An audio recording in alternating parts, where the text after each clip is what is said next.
उषा किचनमध्ये तुमचं स्वागत आहे। आज आहे ना माझ्या मुलाचा लग्नाचा वाढदिवस आहे, त्याच्यामुळे मी आज पनीरची भाजी बनवते।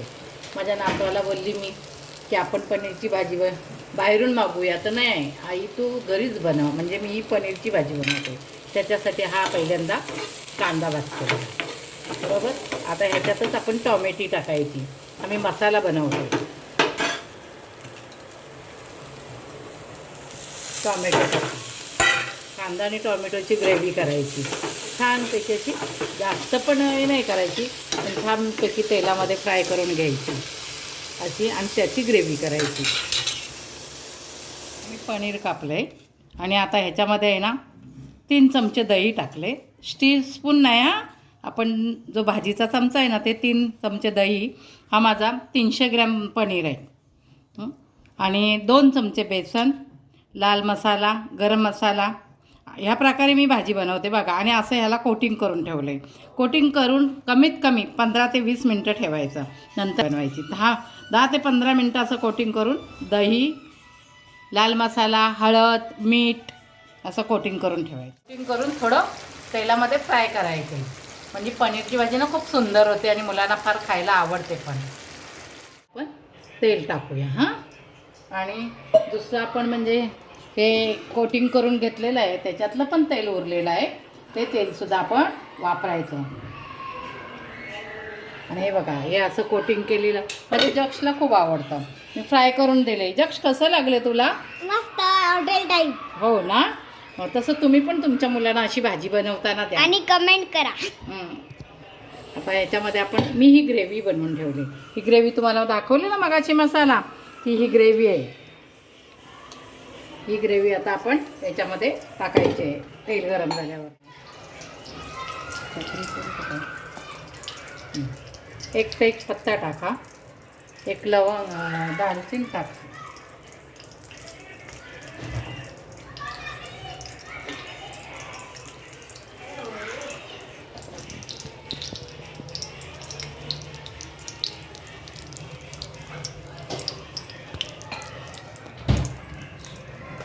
बेटा लांब पकड, एक चक्री फूल, चक्री फूल, 2 लवंग,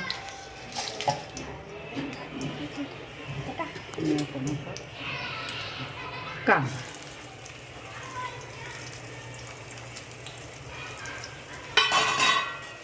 असा मसाला चांगला पारदर्शक, कांदा आपण पारदर्शक करून घ्यायचा।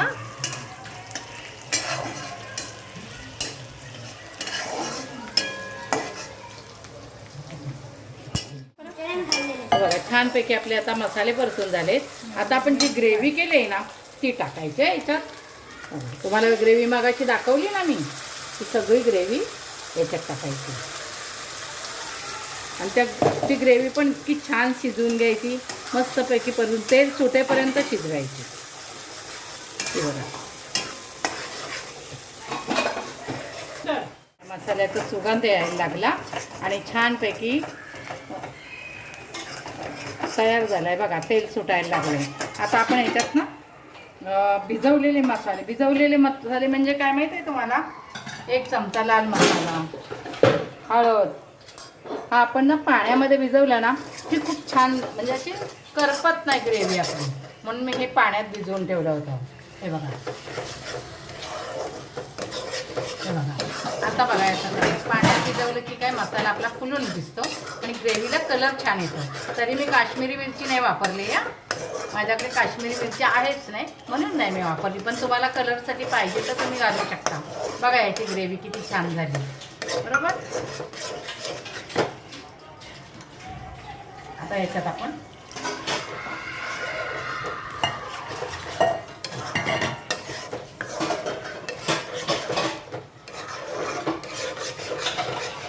पाणी,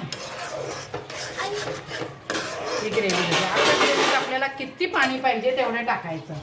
मी आहे ना हे पनीरचं पाणी ठेवलं होतं ते टाकते, त्याच्याने पौष्टिकता आपण वाया का घालवा, म्हणून आपण पनीर हे धुतो ना, धुवून झाल्यानंतर जो पाणी असतं ना ते ठेवायचं. बघा हां, अशी भाजी करून बघा तुम्ही, किती मुलांना आवडेल. त्याच्यात तेल पण जास्त नाही, ही सगळी व्यवस्थित. आणि फ्राय कराल तेव्हा तुमच्या मुलांना 2-3 पीस खायला द्या, खूप आवडतील.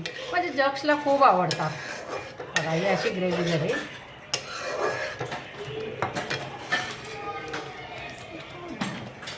हे धना जिरा पावडर ॲक्च्युली ना मसाल्यातच टाकायचं असतं, पण मी विसरली म्हणून मी हे वरून टाकते.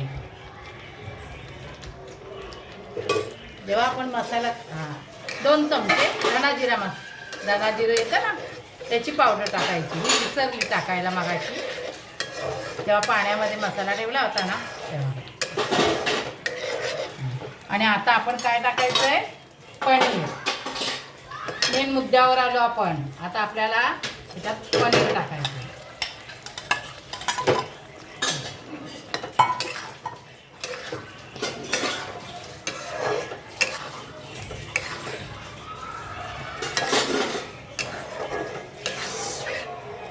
हे बघा आता या पनीरला जास्त नाही उकळवायचं, फक्त एकच कड आला पाहिजे.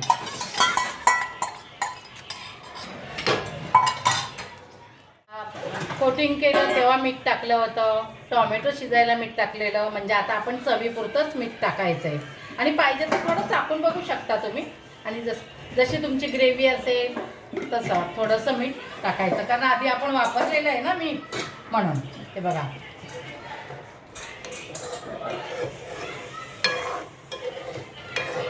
झाली ना छान ग्रेव्ही. काही बघा आपली आता पनीर टिक्का भाजी तयार झाली आहे. आणि सगळ्यांनी बनवा, घरातल्या सगळ्या लोकांना खायला द्या आणि मला सांगा कशी झाली आहे ती. बघा एकदम परफेक्ट मापाची आहे. जो माप सांगितलं त्याच मापाने करा.